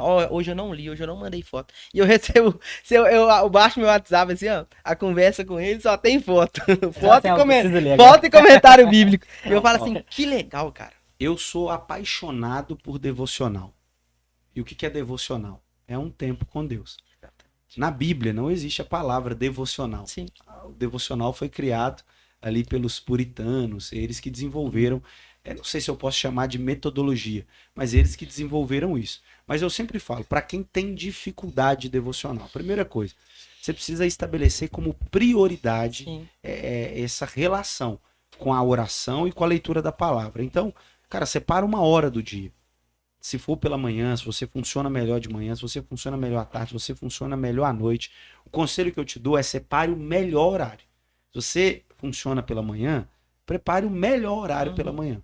Se você funciona pela tarde, prepare o melhor horário pela tarde. Se você funciona pela noite, prepare o melhor horário pela noite. Mas nós temos que dar essa melhor hora para o Senhor. Lógico, você é livre, se você quiser 2, 3 horas, fica à vontade. Mas 1 hora eu acho que é um tempo bom. Você apresenta diante do Senhor suas orações, suas inquietações, pede Ele graça para poder entrar no terreno sagrado que é o texto santo. Abra o texto, leia o texto, coloque um papel ou um bloco de notas do seu celular, desative as notificações de WhatsApp, de tudo, aquele tempo ali é para você. Comece a anotar o que você está tirando de lição daquele texto. Não tenha pressa, você seleciona um livro da Bíblia para ler. Eu quero ler o Evangelho de João. Pega João capítulo 1, ali aqueles primeiros versículos de João, né, que é o que nós chamamos ali como o prólogo de João, ele é muito rico, então você vai demorar um tempo ali, mas pega, leia, tirou suas impressões. Um outro conselho que eu te dou, pegue uma Bíblia de estudo ou um comentário bíblico confiável e confira se as suas impressões estão passando pelo crivo do comentário. Por quê? Quer dizer que o comentário está certo? Não. Mas ele é de alguém que estudou a palavra. É de alguém que debruçou tempo estudando a palavra. Você talvez vai caminhar num entendimento que é uma heresia. Então, se você passar pelo crivo desse limite, que é o comentário bíblico, você vai fortalecer sua fé, compreender coisas que talvez você nem enxergou. Irmão, isso, assim, ó, 1 hora passa rapidinho. Eu tenho certeza que se você fizer isso, minimamente isso que eu estou te falando, daqui 1 ano, sua vida espiritual é outra completamente. O seu conhecimento da palavra é outro completamente. A sua expertise e fome da palavra e de orar é completamente diferente. Vai ser muito mais fácil. Então, eu falo isso por experiência própria. A vida devocional mudou a minha caminhada cristã. A vida devocional me mostrou a minha vocação, me mostrou o que Deus estava me chamando para fazer. Isso é muito legal. Vamos dar uma pausa rapidamente aqui para a gente falar sobre os nossos patrocinadores. Nós temos aqui como colaborador dessa obra a Doceria King, que vem trabalhando com doce de festa, bolo para festas e tem trazido o melhor doce da região. E a gente pode atestar. Pastor, precisou? Doceria King. Ela tem adoçado os nossos dias, né, nos ajudando a divulgar esse projeto. Agora eu quero falar para você que é mulher. Porque mulher gosta muito de trocar o visual, de mudar, levantar a autoestima. Vou até anotar isso aqui. E para isso, Amanda Salles Estúdio de Beleza. Ela trabalha com cronograma capilar, progressiva sem formol, que não agride o seu cabelo. E eu tenho certeza que você vai sair de lá mais linda do que o Senhor te fez. Então, se você quiser, chama aqui, vai estar aparecendo o endereço, o WhatsApp, também o Instagram. Dá uma olhada lá e você vai ver, pastor, você dá uma olhada nos vídeos que ela posta, ela é quase um milagre. Como que as mulheres chegam e como que as mulheres vão embora. Então, eu tenho certeza que você vai se surpreender. Chame ela e pegue mais informações. Agora nós estamos falando do Marcelão Lanches. Esse eu gosto. Aqui. Esse é avivamento. O Marcelão tem trabalhado com hambúrguer, batatas, porções. Cara, cada dia que nós vamos lá, né, Rony? A gente tem nos surpreendido por essas delícias que ele tem feito. E pastor, lá ele tem algo diferente dos cardápios. Ele tem um hambúrguer que chama Crente Raiz e o Crente Nutella. Eu já gostei do Raiz. Aí ele chega lá e decide qual cristão que ele é, né? Se é o Raiz ou se é o Nutella. Não, irmão, pelo amor de Deus, seja o crente raiz. Agora, ô Marcelão, cara, que graça do Senhor sobre a sua vida. Um crente que decide investir em alimentação, não tem como não ser um homem de Deus. Eu vejo que você é um homem de Deus. Tem te conhecer, mas já te admiro muito. Então precisou, bateu a fome, né, durante a noite, cara, não tem outra. Ligue que ele atende por toda a região linda industrial e eu tenho certeza que ele vai te encontrar ali com muito carinho e amor. Então precisou, Marcelão Lanches. E você que quer apresentar sua marca aqui, a sua empresa aqui, nos chame no comentário. Eu tenho certeza que a gente vai apresentar a sua marca com muita responsabilidade, com muito respeito. E eu tenho certeza que você não vai se arrepender. Nos chame aqui, vai ser sobrenatural. E aproveite, você que está nos assistindo, compartilha, curte esse vídeo, comenta o que você está achando, quais são as suas histórias, o que você está entendendo sobre esse assunto que a gente está conversando, e nós iremos responder você também com muita alegria. Voltando para cá, eu gostaria de perguntar ao senhor pastor, o que o Senhor Jesus tem falado com você nesses últimos dias? O que ele tem ministrado no seu coração, passagem, o que ele tem feito nesses últimos dias na mente e no coração do Senhor? Cara, eu tenho, particularmente, né, tenho entendido de Deus que Deus tem me chamado por um tempo para ter mais, investir mais no secreto com Ele, sabe? Sumir mais e mais para o lugar mais reservado, menos plataforma, mais quarto, menos porta aberta, mais porta fechada, menos evidência, mais presença, para receber muito dele. A gente corre um risco, como ministro do Evangelho, que é o ativismo, de fazer por uma agenda, fazer por um cronograma. E eu tenho visto, né, andado muito por esse país, Deus tem me permitido, e eu converso com muitos líderes e pastores cansados, cara. Meu Deus. Cansados e às vezes no pleno vigor, pastores de 40 anos, pastores Sim. de 39 anos, 37 anos. Cansado porque às vezes a gente não percebe, mas a rotina da obra de Deus, ela nos engole. E às vezes nós não priorizamos o que precisa ser priorizado. E a vida de oração, ela precisa ter uma prioridade na vida de quem Deus chamou para o ministério. A gente não pode falar sem que antes tenhamos convicção do que Deus falou no nosso coração. A gente não pode direcionar sem que antes o Espírito Santo de Deus tenha direcionado o nosso coração. A gente não pode orientar sem que antes o Espírito de Deus tenha orientado o nosso coração. E só existe um lugar para recebermos e bebermos disso tudo. É num lugar secreto. Hoje nós temos, infelizmente, muitos grandes homens do altar, mas pigmeus no quarto de oração. Oh. Nós temos gente que é forte demais no braço, mas é pequeno demais na vida de oração. A gente tem gente que alcança muita coisa com a mão, mas alcança pouca coisa com o joelho. A gente tem gente que tem a boca muito aberta para falar para as pessoas, mas é fechada para falar com Deus. E se continuarmos assim, a gente vai construir impérios para a gente mesmo. Você pode ter a melhor igreja, ter o melhor grupo de jovens, mas isso não significa que Deus está aprovando. Oh. Se você pegar as 7 igrejas do Apocalipse, todas elas extremamente problemáticas, algumas Cristo censurava, elogiava, outras só elogiava e uma ele só censurou. A que ele censurou, eu acho que seria a igreja que certamente nos manuais de igrejas estariam como a igreja perfeita. Era a igreja que tinha boa arrecadação, era a igreja que tinha um louvor extravagante, era a igreja que não precisava de nada, a igreja que queria fazer um evento, trazia as melhores pessoas para fazer esse evento. É a igreja que tinha a melhor estrutura, é a igreja mais moderna do seu tempo, é a igreja mais independente, a igreja que tinha mais dinheiro, a igreja que tinha cultos lotados. É para essa igreja que Jesus olha para ela e diz: você é pobre, você é cega e você está nua, completamente nua. Meu Deus. Então, não adianta fazer. A gente precisa primeiro entender em Cristo o que nós precisamos fazer nele. Que, irmão, se tiver que ter 2 pessoas, a gente vai ter 2 pessoas em Cristo Jesus. Se tiver que ter 1000, a gente vai ter 1000. A quantidade, ela é importante quando antes dela vem a qualidade. Quando antes dela você se preocupa com o estudo da palavra, você se preocupa com o compromisso com o evangelho, você se preocupa com o que você está ensinando, você se preocupa com o que você está entregando de alimento para as pessoas. Então eu tenho percebido que Deus tem me levado muito para esse lugar, sabe? De buscar em Deus mesmo, de estar em Cristo Jesus, de não me mover pelos holofotes, não me mover pelas plataformas, mas me mover pelo coração do Pai. Eu quero o coração do Pai. É entender, Senhor, o que o Senhor tem para o meu tempo. O que o Senhor tem para a minha geração? O que o Senhor tem para os jovens do meu tempo? Eu quero só ser resposta. Eu não quero falar nem mais nem menos. Eu quero falar de maneira assertiva o que o Senhor quer que eu fale. Então, se o Senhor quiser ficar calado, tá tudo bem, eu vou ficar calado. Se o Senhor quiser que eu caminhe, eu vou caminhar. Se o Senhor quiser que eu fale essa palavra, eu vou falar essa palavra, mas eu quero falar o que o Senhor quer que eu fale. É isso aí. Eu vi que você teve na Itália, né? Sim. E você tava lá no Coliseu, cara. E como é que é estar lá? Porque a gente estuda um pouco a história da igreja, a gente sabe que muitos cristãos foram mortos lá pelo amor do evangelho, né? E eu acho que sim, eu acho que é um dos lugares mais impactantes, né? É você chegar no Coliseu lá e ver que pessoas morreram pelo evangelho. Qual que foi a sensação de estar lá?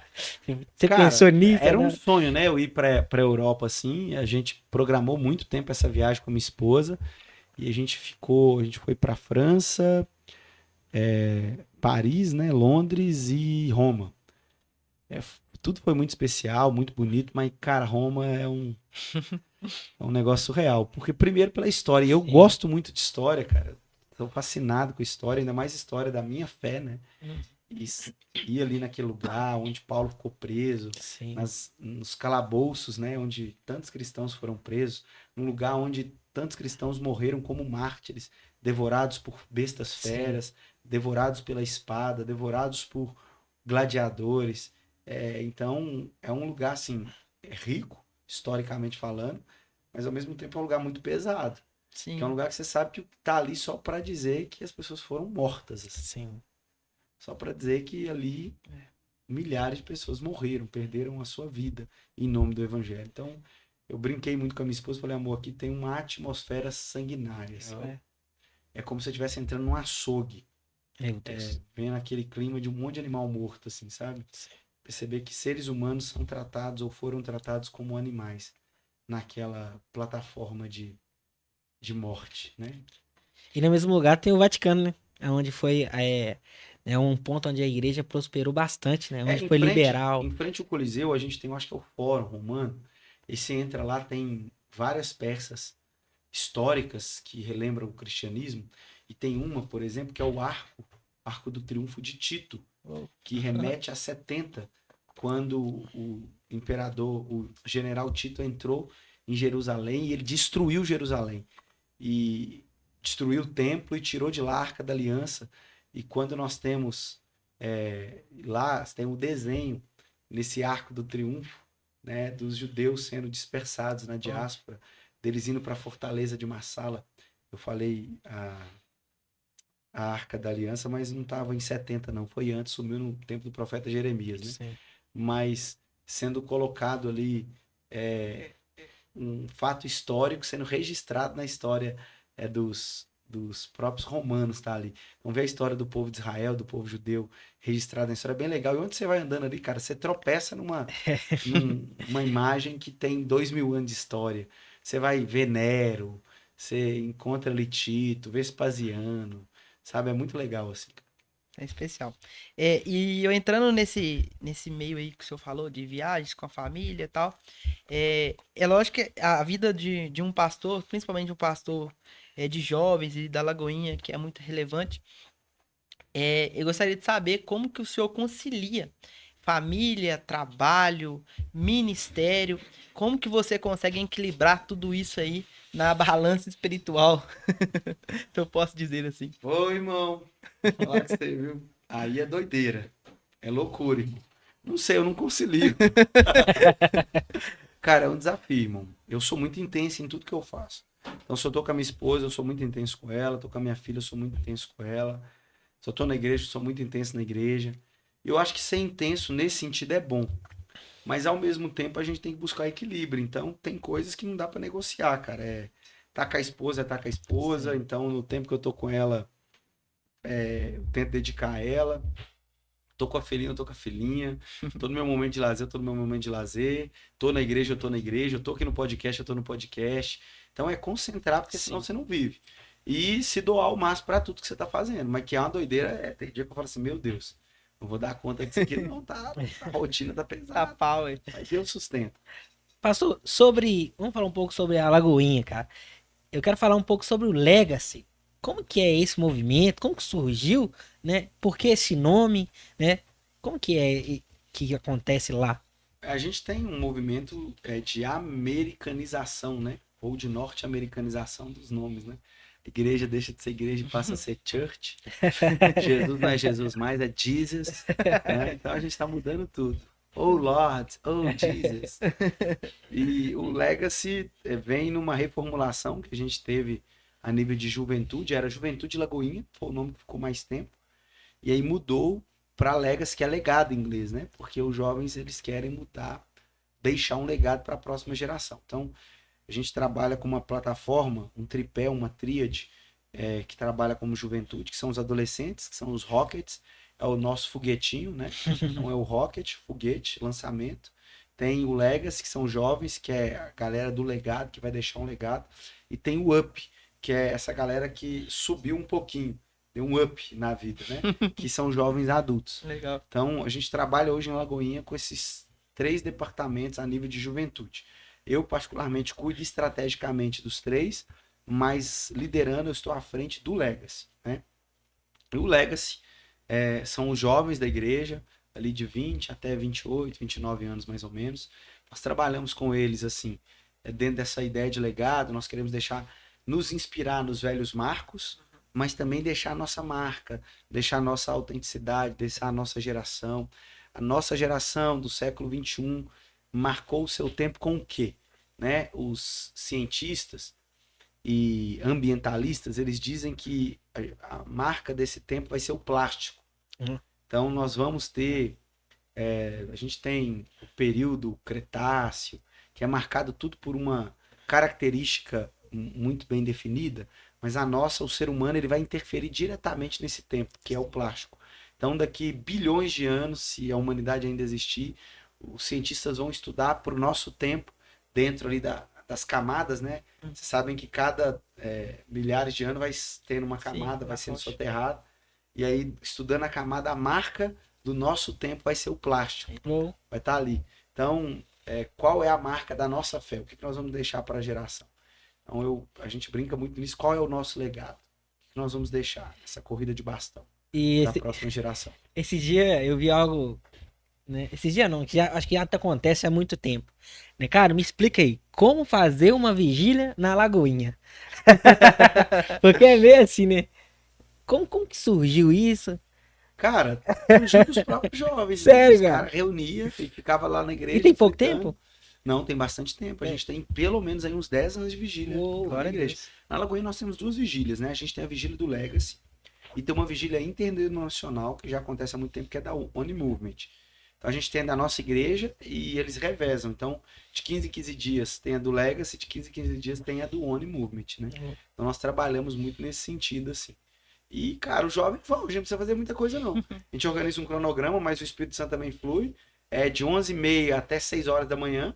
E a galera frita lá, irmão. Não tem nome, não tem nada. A gente divulga uma semana antes e a galera vai, fritar lá, mais Jesus. Eles amam Jesus demais, cara. Tem, ao mesmo tempo, proporcionalmente, que a gente tem uma galera que tá completamente afastada. Existe uma galera, um remanescente que ama o Senhor Jesus. Sim. Que é apaixonada pelo Senhor Jesus. E é algo maravilhoso isso. Eu sei que na caminhada cristã, a gente se depara com muitas coisas que vêm acontecendo na nossa vida. E eu tenho certeza que aconteceram algumas experiências sobrenaturais na sua vida, ou experiências que te marcaram. Eu gostaria que você contasse pra gente qual foi a experiência que você falou assim, ó, Deus existe. Cara, eu tive várias, né? Eu acho que as que edificam mais, assim, na minha primeira conferência do Espírito Santo na Lagoinha, eu recebi uma palavra profética. Tinha acabado de chegar no meu primeiro ano e, como eu falei com você, junto comigo veio o Lucim, de que eu seria pastor de jovens naquela igreja, que eu lideraria os jovens. E, irmão, eu descartei completamente aquilo no meu coração. Cara, é o Lucim, irmão. Chegando, né? Até eu escolhi. E eu amo o Lucim, velho, tá? Cara, eu queria tal, enfim. Não tem pretensão nenhuma disso. E eu descartei, não, isso não é de Deus não, irmão. Não tem condição de ser de Deus. E deixei 10 anos depois, cara. O Lucim tava transicionando pra mim, aí a minha esposa que me lembrou dessa palavra. Eu falei assim, cara, foi de Deus mesmo esse negócio, velho. Eu achei que não era de Deus, né? Mas era de Deus, cara. Então, foi algo assim, a nível ministerial, confirmou muito que Deus estava cercando. Então, por exemplo, desde muito novo, cara, Deus sempre falou comigo que eu seria pastor e eu sempre relutei com isso. Falando comigo que eu seria um estudioso da palavra, eu sempre relutei com isso. Então, tem várias experiências, assim, com Deus nesse sentido, a nível de vocação, que eu acho que confirma muito. Eu sempre falo assim, irmão, não é só uma impressão no coração. Deus tem que te falar de maneira clara. Deus não deixa nada subentendido. Deus não fala nunca só pelas entrelinhas. Deus fala de maneira clara, taxativa, expositiva e direta. Ele sempre fala isso. Talvez ele não falou naquele momento, mas depois, em algum outro momento, ele vai falar nesse sentido. Sei. Pastor, eu quero perguntar algo, né? Que está acontecendo durante esse mês, né? A gente está vendo um debate muito alto sobre calvinismo e arminiano. Eu quero perguntar, e o senhor, é o quê? Cara, então, isso, partido, isso só tem... O que você pensa sobre isso? Só tem aí uns 500 anos. Que de debate, né? Então, assim, eu não vou resolver isso, né? Eu brinco muito. Tem um pastor amigo, Matheus, né? E o Dini já até recomendou ele aqui. Eu vou usar a mesma resposta dele. Cara, eu sou bíblico. Né? Eu não consigo me definir. Eu acho que eu tenho 3 pontos do calvinismo que eu dialogo bem e tem 2 do arminianismo que eu dialogo bem. Assim. Não sou 100% calvinista, até porque os pontos de Calvino não são só soteriologia, embora os 5 pontos tratem só de soteriologia. Mas eu discordo de muita coisa além da soteriologia de Calvino, assim como eu discordo de muita coisa de Armínio também, sabe? tem muito assim, nada definido nesse ponto, não. Então eu quero ficar ali na Bíblia, eu sou bíblico. Boa resposta. Essa na Bíblia, e o mais bíblico possível eu quero estar. É isso aí. Certo. É a nossa regra de fé e prática, né? Onde que é nosso manual. Sim. Aonde que tá o nosso suporte. Cara, mas eu me dou bem com muito calvinista, muito arminiano, eu só não dou bem com chato. Me dou bem.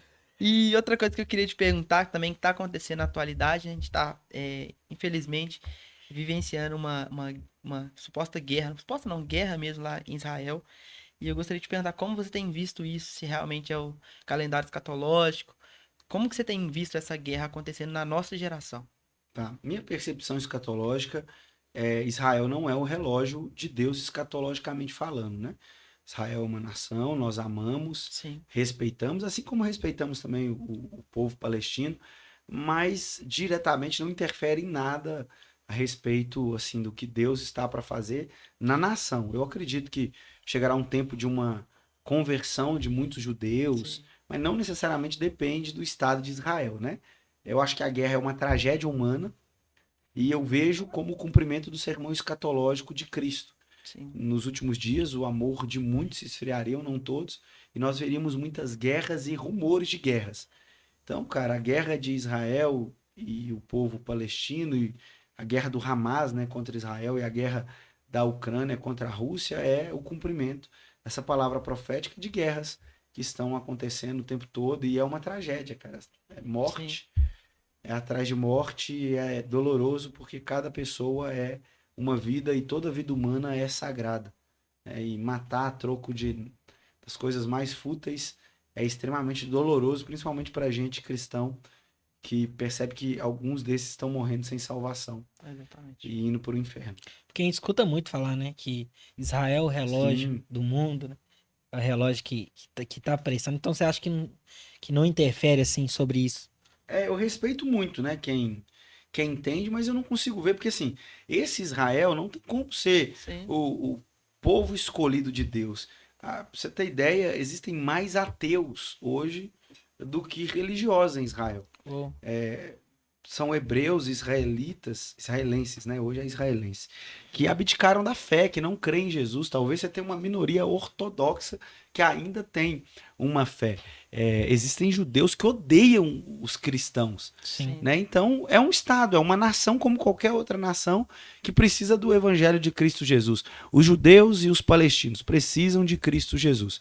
E nesse sentido, o marco temporal escatológico, ao meu ver, é o evangelho de Cristo. sim. É o evangelho Espalhado. alcançando pessoas e a perseguição à igreja, a perseguição ao Israel de Deus, que é agora o Novo Testamento, esse povo de Deus em Cristo Jesus. Então eu vejo mais nesse sentido do que uma nação mesmo, assim, necessariamente. Eu não consigo ver a nação de Israel como um relógio escatológico e alguma coisa muito específica, escatologicamente falando, para esse tempo. E até porque a gente viveu durante muitos anos sem sequer a nação de Israel existindo, né? É. Então quer dizer que o relógio escatológico estava Tá parado? parado. Então Faz acredito muito que não. sentido. Faz muito sentido. Voltando para essa parte de liderança de jovens e igreja, eu sei que existem muitas pessoas que estão nos assistindo hoje, talvez tem pouco tempo ou que têm o desejo de liderar jovens e estão passando por alguns problemas iniciais que realmente acontecem no início. E eu gostaria de pedir você para deixar alguns conselhos para ele, o que você diria para um líder de jovens que está começando agora. Ó, você que é líder de jovem, que está começando agora, está me acompanhando, eu tenho alguns conselhos práticos para você. Primeira coisa, não abandone sua vida de intimidade com Jesus. Você precisa se abastecer. Se você não se abastecer, você vai ser uma cisterna rota. Vai estar tirando lama do fundo para entregar para as outras pessoas. Então, beba da água da vida. Se você crê em Cristo, como diz as Escrituras, do seu interior fluirão rios de águas vivas. Isso fala do Espírito Santo. O Espírito Santo é como esse rio, essa fonte inesgotável. Então, busque em Cristo, busque em Deus. Eu sei que nós somos muito tentados a ler livros sobre estratégias, sobre metodologias, sobre tópicos de um ministério de sucesso. O ministério de sucesso é o ministério aos pés de Jesus Cristo. Não tem maior sucesso do que parar para ouvir a voz do bom pastor, que é Cristo Jesus. Então busque nele. Segundo conselho prático esteja muito alinhado com o seu pastor sênior. Então você tem um pastor. Então, assim, ande lado a lado com o coração com ele. Porque se você perder o coração dele, não tem por que você liderar jovens. Se você não estiver perto do seu pastor, confiando nele, ser fiel a ele também, assim como ser fiel a Cristo, não faz sentido você estar ali. Senão daqui a pouco você vai estar competindo, daqui a pouco vira uma igreja dentro da igreja, vai ter uma cisão. E isso não vai edificar o corpo de Cristo. A terceira coisa, não seja movido pela moda. Não queira fazer o que dá certo, ao invés de fazer o que é certo. Às vezes a gente se move demais, não, eu quero fazer rave gospel, porque tá todo mundo fazendo rave gospel.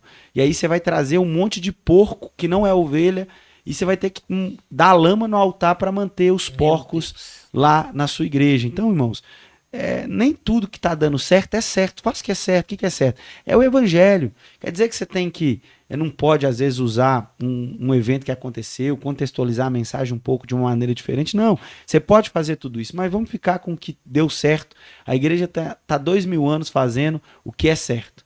É a maneira de culto. O culto, a gente não cria o que tem que ter num culto. A Bíblia que diz o que tem que ter num culto. É o que nós chamamos de princípio regulador do culto. Está lá em 1 Coríntios, capítulo 14.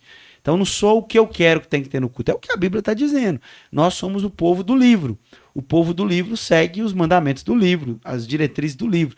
Então, se você quer fazer um culto, seja um culto cristocêntrico, seja um culto alicerçado na palavra, que ame o Senhor Jesus, que flua no Espírito Santo, que aí nós vamos de fato ver o que Deus vai fazer nos nossos jovens.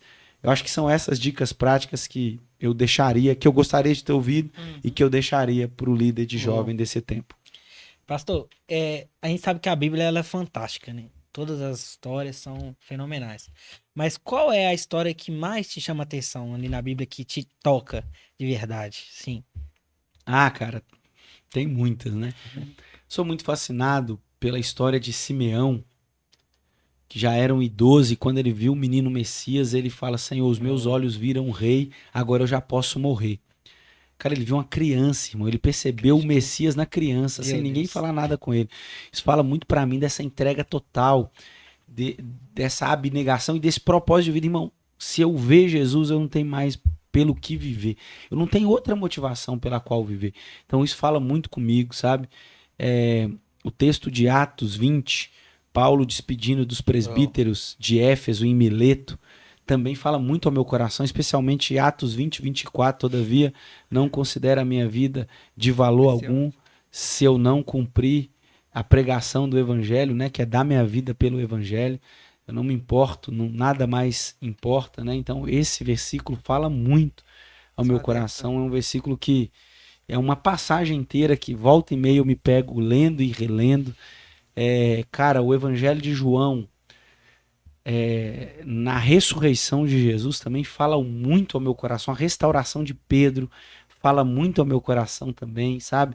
Quando Jesus faz Pedro e os discípulos que estavam com ele pescarem 153 grandes peixes. Depois, quando ele chega na praia, Jesus tem um peixe assando. Como ele diz assim: você pode pescar 153 grandes peixes, mas você pode ter um único peixe. Nos 153 grandes peixes, você não tem minha presença. Com esse único peixe, você tem minha presença. Isso me fala muito sobre valorizar a presença de Jesus, sabe? Às vezes a gente vai ter um único peixe, mas a gente vai ter o café da manhã com Jesus. Às vezes vai ter 153 grandes peixes, mas você vai ver Jesus de longe. Meu Deus. E tá tudo bem, dando um tchauzinho para ele. Então esse é um texto que me marca muito. O texto do chamado de Samuel também me marca muito. 1 Samuel capítulo 3, que fala que antes que a chama se apagasse, Deus chama Samuel, fala de um tempo de corrupção. A chama foi acesa, mas era o sumo sacerdote que tinha que alimentar. E ao que parece ele não alimentou, a chama estava se apagando e Deus trouxe alguém antes que a chama se apagasse. Então, o Espírito Santo é quem acende o fogo no coração, mas a responsabilidade por manter a chama acesa é nossa. É o que Paulo fala em 1 Tessalonicenses capítulo 5, não apaguem o Espírito. Então, esse texto também me confronta sempre. Eu preciso manter a chama do meu coração acesa. E eu acho que se eu for ficar citando a Bíblia aqui, eu vou citar livro e mais livros da Bíblia. Salmo 139, Salmo 42, Salmo 26, 126, 127, 128. Ai, irmão, é texto demais. Eu amo a Bíblia. Amo a Bíblia. Eu vi um Reels que você postou, eu acho que você postou até hoje nos seus stories, falando um pouco sobre a história de Jonas. E foi muito legal, eu queria que você comentasse sobre isso. Eu preguei recentemente, foi sobre o chamado de Jonas, né? Jonas capítulo 1, acho que foi do 1 ao 6, se eu não me engano. E aí o título da mensagem, inclusive, você pode jogar no YouTube, é Lugar Nenhum, Isaías Fernandes. E aí eu falo, né, da trajetória de Jonas, que Deus chama Jonas para ir para um lugar, Jonas vai para o outro, e a partir do momento que ele decide ir para o outro, a vida dele começa a descer, né? Ele está numa espiral e uma decadência. Ele está no alto ali da montanha onde ele morava, da tribo que ele era, ele desce até o nível do mar no porto de Jope. Ele entra no navio e no navio ele desce até o porão. Do porão ele desce até as profundezas do oceano. Da profundeza do oceano ele desce até o ventre de uma baleia que ele chama de Sheol. Ele morou no inferno, ou seja, alguém que desobedece a Deus, ele está numa espiral de decadência, ele só vai descer. É como o filho pródigo. Ele sai e ele só vai descendo, ele não está percebendo, mas o final dele é comer bolota com os porcos. A gente não percebe, acha que está dando tudo certo, mas na verdade você só está decaindo, você só está afundando, porque um abismo chama outro abismo. E o que é triste de perceber na vida de Jonas é que existe um contraste entre o que ele faz e o que Deus faz. Porque uma tempestade vem, Jonas sabe o motivo da tempestade, mas ele se omite sabendo o motivo da tempestade. Existe um monte de pagão orando aos seus deuses e procurando solução para resolver aquilo, mas Jonas, que deveria falar, está calado. E às vezes a gente está se omitindo. A gente sabe o motivo da tempestade na nossa vida e na vida do outro, porque um cristão em desobediência, ele é um perigo não só para ele, mas para quem está perto dele. Ele é um perigo para a esposa, é um perigo para a filha, é um perigo para o pai, para a mãe, é um perigo para a igreja. Um pastor que está em rota de desobediência, ele vai levar o navio da igreja a cair, a afundar, a naufragar. E o problema é que às vezes ele sabe qual é a solução, mas ele não apresenta a solução. E embora ele é completamente rebelde, Deus dá uma saída para ele, né? Deus não mata ele, Deus não tira a vida dele. Deus usa uma tragédia para ser a salvação dele. Qual que é a tragédia? O ventre de um grande peixe se torna o objeto da salvação. É o que Paulo diz aos Romanos, que todas as coisas, elas cooperam para o bem daqueles que amam a Deus. Até as nossas tragédias cooperam para alinhar a nossa vida ao centro da vontade de Deus. E o centro da vontade de Deus, eu sei que a gente romantizou esse lugar. Eu sei que a gente ora por esse lugar, Pai, eu quero estar no centro da tua vontade, que é boa, perfeita e agradável. Mas o centro da vontade de Deus não é um lugar confortável. O centro da vontade de Deus não é um lugar gostoso de se estar. O centro da vontade de Deus é um lugar que nos custa tudo. Geralmente é no meio de uma grande tempestade, geralmente é um lugar que vai tirar a nossa força, vai tirar os nossos recursos e vai nos ensinar a depender somente de Deus, porque é o centro da vontade de Deus, não é o centro da vontade humana. O centro da vontade humana é o conforto, é a zona de bem-estar, mas o centro da vontade de Deus é, se alguém quer me seguir, negue-se a si mesmo, tome a sua cruz e me siga, é esse lugar de morte. O centro da vontade de Deus não é um lugar confortável, mas é o lugar mais seguro para se estar. Jesus não garantiu uma viagem tranquila, mas ele garantiu uma chegada certa. O centro da vontade de Deus talvez é uma turbulenta viagem. No mundo tereis aflições, mas tem de bom ânimo, pois eu venci o mundo. Nós não temos garantia de uma viagem boa. Você vai ser perseguido, você vai sofrer. O evangelho não é garantia de que vai dar tudo certo na sua vida, talvez vai dar tudo errado. Sim. Mas o evangelho é a garantia de que você tem um destino eterno. A chegada é certa. O evangelho não é um dos únicos caminhos possíveis. Ele é o único caminho possível. Ele não é uma das muitas portas possíveis. O evangelho é a única porta possível. E o evangelho é Cristo Jesus ressuscitado dentre os mortos, o nosso Senhor. E você falando nisso, eu lembrei de uma frase de Martin Luther King, né, que ele fala assim, o que me preocupa não é os gritos dos maus, mas sim o silêncio dos bons. Esse dia eu tava conversando com o vereador, ele falou algo interessante, ele disse assim, quando eu me despertei pra política foi quando eu entendi que a escuridão ela estava entrando, e realmente a escuridão ela só aparece quando não tem ausência de luz. Quando a igreja ela se omite, quando a igreja ela se afasta, aí as trevas ela aproveita, né, para alastrar. Então, isso que você tá falando é muito forte mesmo. Eu acho que a gente precisa nos posicionar, né, como cristão, e falar sim de Jesus nas escolas, falar sim de Jesus no trabalho, porque é essa verdade que nos transforma. Pastor, quais são os seus valores inegociáveis? O que que você não negocia? Cara, Deus, minha família e minha igreja local são os valores que eu não negocio. Deus em primeiro lugar, minha família, minha esposa, minha filhinha e a minha igreja. Eu amo a igreja e amo o povo do Senhor Jesus, né? E aí a gente pode estender a palavra, né? A fé, a boa doutrina, a sã doutrina, mas eu colocaria esse tripé assim, aqui amando Deus sobre todas as coisas, a minha família e a minha igreja local. Pastor, eu não posso sair daqui sem te fazer uma pergunta. Então faça a pergunta. Antes da gente finalizar. Cara, como que foi a saída do Márcio Valadão ali pra Lagoinha? Eu acho que mais pra vocês que estavam, né, Próximos, né? próximos, está ali na linha de frente, cara. Como que foi isso? Porque a gente entendeu que foi algo na hora, assim. Ou foi algo que foi, né, criado, ou foi algo que já foi falado antes. Como é que funcionou isso? Irmão, foi aquilo ali que você viu, cara. Aquela doideira lá, irmão. Mano, assim, eu tenho uma convicção. Deus visitou o pastor Márcio. Deus visitou ele, porque ele não soltaria aqui de jeito nenhum se Deus não tivesse visitado ele. E Deus não só visitou ele, como essa atitude do pastor Márcio pegou o inferno de surpresa. Porque se a gente não esperava, o capeta também não esperava. Não. Entendeu? Então pegou todo mundo de surpresa. E foi a melhor das transições. Porque não teve fofoca, não teve burburinho, simplesmente estava resolvido, acabou, irmão. E assim, Deus deu muita graça para ele. Foi uma benção. Cara, o pastor Flavinho é um homem de Deus demais. E a igreja não sentiu muito, porque ele já estava muito no dia a dia da igreja. Ele já era alguém que estava ali como esse braço direito do pastor Márcio na matriz. Então, não foi fácil, porque foi aquele negocinho. Meu Deus, é sério? O que está acontecendo? Eu falei, cara, o que aconteceu com o pastor Márcio? Jesus.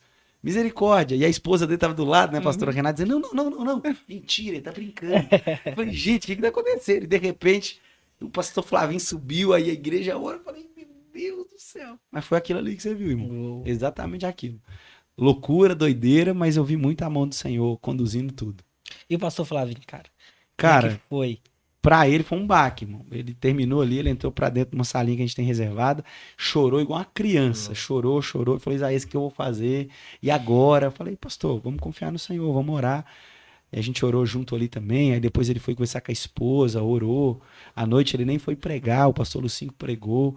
E foi assim, uma semana pra acalmar o coração, pra entender tudo que estava acontecendo em Deus, mas ele entendeu que ele era a resposta para aquele tempo e é o pastor que Deus levantou para esse tempo também na matriz. Eu acho que isso aí nos traz uma experiência que nós precisamos preparar alguém, né? A gente vê os homens de Deus, né, preparando alguém sempre, porque a gente não vai ficar aí, cara, né? E ninguém fica pra semente.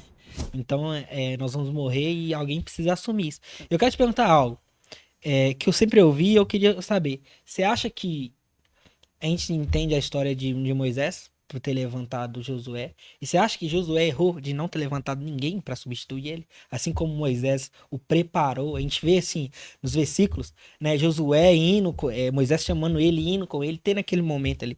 Você acha que teve isso ou não? É algo. Na verdade, meio que Josué levantou, né? Seria Caleb, naturalmente. Mas é porque Mas a idade era bem igual. é uma faixa etária mais parecida, mas assim, era o que estava mais próximo para liderar. Mas o que acontece depois de Josué, o povo ele tinha um líder único. Com a morte de Josué, as tribos elas não eram conectadas até geograficamente. Então, existia uma distância absurda entre uma tribo e outra. Era quase como se fosse cidade diferente. Era se eu estivesse falando, a título de exemplo, de Belo Horizonte e Nova Serrana, por exemplo. Fica mais de 100 quilômetros de distância. Né? Então, assim, eram cidades longes. Essas cidades eram tribais. Então, quando elas estabeleceram, tinha o líder da tribo. Mas à medida que foram crescendo, o líder da tribo faleceu, elas foram se organizando solitariamente. E aí é o que nós entramos no líder de juízes, onde não tinha um líder comum e cada um fazia o que bem entendia. Tanto é que os juízes eles não eram levantados para a nação, ele era levantado para aquela tribo. Sim. Então, quando Deus levanta Débora, e Débora que era juíza, Baraque era só o líder de guerra, ele não é levantado para todo Israel, ele é levantado para um ponto. para uma tribo, Específico. para uma comunidade. Quando você vê Abimeleque que furta essa função de juiz, ele não era um juiz, ele furtou, ele também não era o líder para todos, ele era um líder para o pontual, né? E era um ponto que Deus queria amadurecer neles a necessidade de uma liderança pontual. Então, assim, a gente sabe da soberania de Deus, mas lógico que Josué deveria ter levantado um líder de maneira clara. Mas se você parar para pensar também, tipo, Moisés não levantou Josué, né? Foi Deus que levantou Josué, assim. A gente tem a Bíblia, cara, é um livro de história de erros e acertos. Sim. E ela deixa os erros lá pra gente não cometer eles, né? Sim. A gente pode levantar líderes, mas a gente tem que tomar cuidado de não levantar líderes que Deus não esteja levantando. Oh. Então, por exemplo, quando Samuel vai levantar, Samuel não queria levantar um líder que Deus queria levantar. Samuel ia levantar líder segundo o coração dele, ou seja, o profeta de Deus levantando o líder errado. Uhum. O pai que recebeu a palavra de Deus ia levantar o filho errado. Então, ou seja, Deus interviu dizendo, não é nenhum desses. O que é não está aí. Oh. Né? Então, Deus sempre levanta historicamente o líder que precisa para aquele tempo, para aquele momento, assim, né? Isso aí. E nós queremos agradecer o senhor pela presença. Foi sobrenatural essa Amém. conversa. Eu tenho certeza que muitas pessoas foram alcançadas, Amém. muitas pessoas foram abençoadas com essa conversa. E gostaria que você deixasse aí as suas considerações finais. O que você deixaria para essa pessoa que assistiu até agora? Amém. O que você diria como dica para manter firme? Qual seria o seu conselho como pastor? Então, primeiro, agradecer a oportunidade, a porta A honra é aberta. toda nossa. É uma honra estar aqui com vocês. A honra é toda nossa. Eu espero, de fato, ter acrescentado alguma coisa. A gente não estava aqui para encher linguiça, ficar conversando abobrinha, né? Mas ser uma bênção para o corpo de Cristo. E para você, ouvinte, que está aí acompanhando, quem está assistindo, ame o Senhor de todo o seu coração, não deixe nada entristecer o seu coração em relação à sua fé. Mantenha firme no Evangelho, na sã doutrina. Cria vergonha na sua cara e congrega, não para de congregar não, ame sua família, respeite seu pai e sua mãe e vamos viver o Evangelho puro e genuíno no nome de Jesus. Eu posso ser encontrado, eu estou no Instagram, @pr.isaiasfernandes. Tem também no Facebook, eu acho que ninguém usa o Facebook mais, né? Mas tá lá, acho que é Isaías Fernandes, você me acha também. Tem um canal no Telegram, onde eu posto link de pregação, alguns resumos, meus devocionais também. Isaías Fernandes está lá no Telegram, mas no Instagram também você acha lá. E se você quiser me procurar, pode me procurar na Igreja Batista da Lagoinha, na Matriz, aqui no Templo Principal. Todo sábado, às 19 horas, eu estou pregando aos jovens. E todo domingo, às 20 horas e 30 minutos, eu prego num culto de domingo da igreja. Também sou pastor da área de ensino ali da Matriz, a Escola Bíblica Dominical.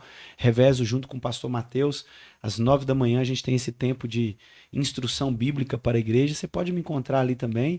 E no mais, se você não conseguir me encontrar nada aí nesses lugares, eu espero um dia te encontrar na glória, assentado junto à mesa com o Cordeiro e ceiando, aonde não haverá mais choro, onde não haverá mais lágrima, e vamos para cima no nome de Jesus. Pastor, também quero agradecer, como o Rony disse, é uma honra ter você aqui.